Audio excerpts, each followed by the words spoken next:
ৰূপ আছিল সেইটো কেনে বনাই লোৱা এইটো দীঘলীয়া আলোচনাৰ বিষয় নাম নাপাতো কিন্তু জুবিনে জানিছিল সেইটো জুবিন নিজে সেইটো জুবিন নহয় বুলি জুবিনে জানিছিল আৰু সেইদিনা সেইটো কথা মোৰ আগত যেনেকৈ জুবিন দাক আমি উপৰি ভাগটো যেনেদৰে দেখিছিলোঁ কিন্তু আচলতে জুবিন দা তেনে ব্যক্তি নাছিল জুবিন দা যে কেনে এজন ব্যক্তি আছিল আপোনালোকে শুনিলে আচৰিত হ'ব আৰু হয়তো আপোনালোকৰ চকুলো নিগৰি আহিব ৰীতা বাইদেউৰ এই মন্তব্যখিনি আপোনালোকে শুনক যে এনেকে টিভি এখন অনুষ্ঠানত এখন ব্ৰডকাষ্টত যেতিয়া ৰীতা বাইদেউক আমন্ত্ৰণ কৰা হৈছিল সেই তেতিয়া ৰীতা বাইদেৱে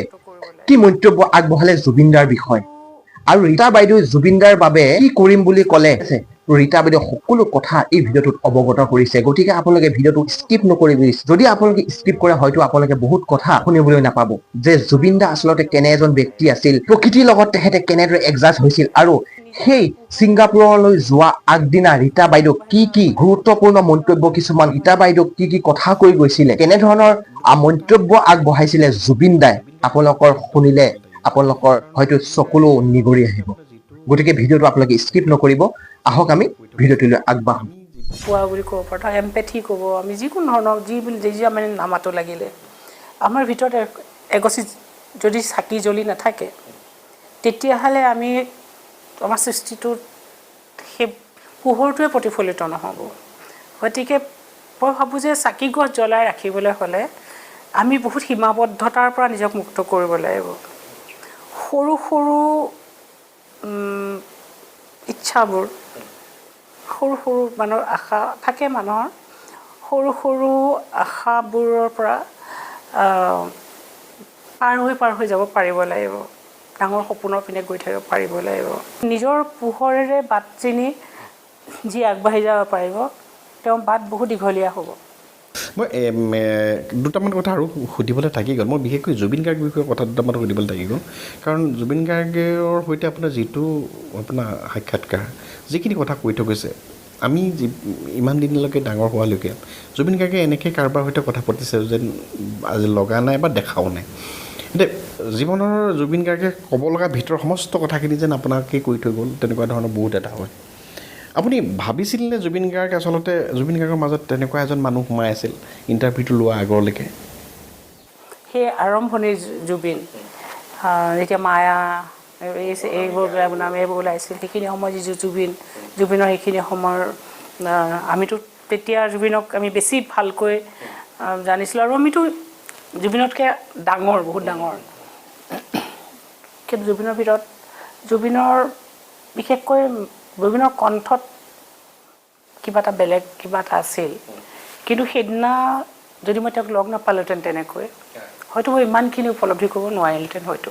কাৰণ জুবিনক মই তেনেকৈ লগ পোৱা নাই এনেকৈ কথা পাতিবলৈ শেষৰ সেই 15টা মিনিটত জুবিন আৰু মই কোনোবাখিনি অলপ একাত্ম হৈ গৈছিলোঁ আমি অন্য জগত এখনলৈ গুচি গৈছিলোঁ শেষৰখিনি সময় প্ৰথমতেতো সি ক'বই খোজা নাছিলে আঁতৰি ফুৰিছে ময়ো বহুত মানে মই জেনেৰেলি মই যুঁজিবলৈ পিছৰ 15 মিনিট সেইখিনি সময়ে আচল সময় আছিল গতিকে জুবিনে মোকো বহুত সলনি কৰি থৈ গ'ল আৰু মই ভাবোঁ যে জুবিনে যদিও মোক একো দায়িত্ব দি যোৱা নাই তথাপিও যিহেতু সি মোৰ ওচৰলৈকে আহি এইখিনি কথা কৈছিল আৰু তাৰ পাছতে সি গুচি গ'লগৈ মই ভাবোঁ যে জুবিনৰ প্ৰতি মোৰ এটা দায়িত্ব আছে আৰু এই মায়াবনতো জুবিনৰ এটা সৰু অংশ এটা জুবিনৰ থাকিব ডেফিনেটলি মই নিজে ভাবোঁ যে মই কৰা উচিত সেইখিনি মই কৰিম জুবিনৰ কাৰণে হয়তো সি মোৰ ওচৰত নহা হ'লে মোৰ মনলৈ এইবোৰ কথা নাহিলেহেঁতেন কিন্তু সেইদিনা আপুনি কথা পাতি কিবা অনুভৱ হৈছিল নেকি কাৰণ কোনোদিনটো তেনেকুৱাবোৰ কথা পতা নাছিল একেবাৰে নিচে হেৰিয়ৰ পৰা নাথিংনেছৰ পৰা আদি কৰি চব কথা পাতিলে আপোনাৰ সৈতে নাই তাৰপিছতো সিটো ভাঙি পৰো হওঁতে নিজে উঠি আহিলে তাৰপিছত সি নৰ্মেল হৈ গ'ল মোক আকলে ধৰি আছে সি খালে ইয়াতে চবৰে ফটো তুলিলে বহুত দেৰি থাকিলে এৰি গ'লগৈ সি খুব আৱেগিক হৈ গৈছিলে মোক মেছেজো কৰিছিলে মই ভবা নাই যে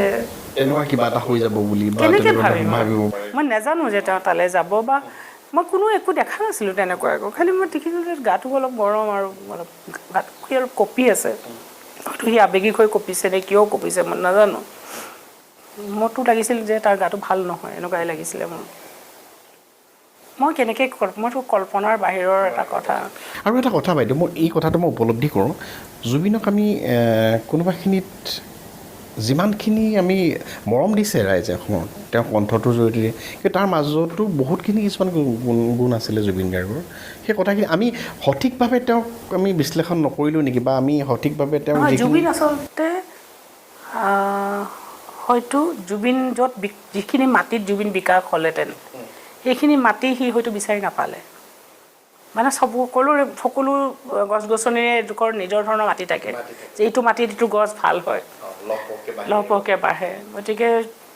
জুবিন হ'ল শিলত গজা গছ, সি গজিছে য'তেই নহওক। হয়তো সেই সাৰুৱা মাটিখিনি পালে সেইটো আৰু কাৰণ জুবিনৰ বহুত দিবলৈ থাকি গ'ল বুলিয়ে মই ভাবোঁ। আমিও দিবলৈ থাকি গ'ল ক'ৰবাত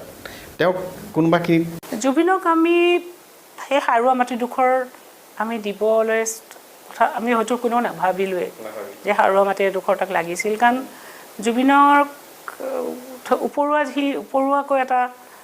তাৰ যিটো ৰূপ আছিল সেইটো সিয়ে বনাই লোৱা, এইটো দীঘলীয়া আলোচনাৰ বিষয়, নাম নাপাতো। কিন্তু জুবিনে জানিছিল সেইটো, জুবিন সেইটো জুবিন নহয় বুলি জুবিনে জানিছিল। আৰু সেইদিনা সি সেইটো কথা মোৰ আগত যেনেকৈ নহয় কৈ থৈ গৈছে যে যিটো জুবিন আমি দেখোঁ সেইটো সি নহয়। আৰু জুবিনৰ আচলতে প্ৰকৃতিৰ লগত জুবিন সম্পূৰ্ণ একাত্ম হৈ আছে। আমিও প্ৰকৃতিক ভাল পাওঁ, আমি প্ৰকৃতিৰ ওচৰত আছোঁ, কিন্তু জুবিনৰ দৰে আমি একাকাৰ হৈ থকা নাই। জুবিন প্ৰকৃতিৰ সৈতে একাকাৰ হৈ আছিল, সেইটো সত্য। আৰু সেই জুবিনে নিজেই বা বুজিলে নাই সেইটোও নাজানো, বা যদি বুজিলেও সেইটো হয়তো লুকুৱাই ৰাখিলে কোনো নুবুজিব বুলি। মোকতো কৈছিলে এইবোৰ মানে নুবুজে, এইবোৰ হয়তো কোনো নুবুজিব বুলিও সি লুকুৱাই ৰাখিলে, হয়তো নক'লে কাকো। এইটো মই ওলাই আহিব নোৱাৰিম জীৱনকালত। এই কথাখিনি আচলতে আপুনি ইণ্টাৰভিউটোৰ পিছত আমি আপোনাৰ সৈতে এই বিষয় লৈ কথাও পতা নাই, আপুনিও বিশেষভাৱে কোৱা নাই, সকলোৱে জানিবলৈ। মই একেবাৰে ক'ব নিবিচাৰোঁ, কিন্তু এতিয়া মই বহুতখিনি ঠিক হৈছোঁ। বহুত দীঘলীয়া সময় মোৰ লাগিছে, এতিয়াও আছে। মই নাচাওঁ, মই জুবিনৰ ইণ্টাৰভিউটো মইতো এবাৰো চোৱা নাই। আৰু এইটো টুকুৰা এইবোৰ আহিয়ে থাকে নহয় কিবা কিবি। খালি ক'ৰবাত এটা আচৰিত লাগে যে এইটো মোৰ ক্ষেত্ৰতে কিয় হ'ল, মোৰ ওচৰলৈ সি কিয় আহিলে, ময়ে বা তাক কিয় মাতিলোঁ। এই প্ৰশ্নটো কিন্তু মোৰ ভিতৰতো, মানে এইটো প্ৰশ্নৰ উত্তৰটো নাই। আৰু মোৰ এনেকুৱা লাগে ক'ৰবাত তাৰ মোৰ সম্পৰ্কটোত এটা মাতৃত্বৰ ক'ৰবাত হয়তো এটা সম্পৰ্ক, এটা মৰমৰ এটা বেলেগ ধৰণৰ আত্মীয়তা এটা তাৰ লগত মোৰ সেইখিনি সময়তে এটা গঢ় লৈছিল। হয়তো মই যিটো মায়াবন মই কৰি আছোঁ তাৰো হয়তো ডাইমেনশ্যন এটা দুটা ৰৈ গ'লহেঁতেন। হয়তো জুবিনে মোক সেইটো দেখুৱাই থৈ গ'ল, জীৱন এনেকুৱাও হয়। টাইম লাগিছে মোৰ এইটো বাৰতো মই মুক্ত হ'ব নোৱাৰিম জুবিনৰ পৰা, কেতিয়াও নোৱাৰিম।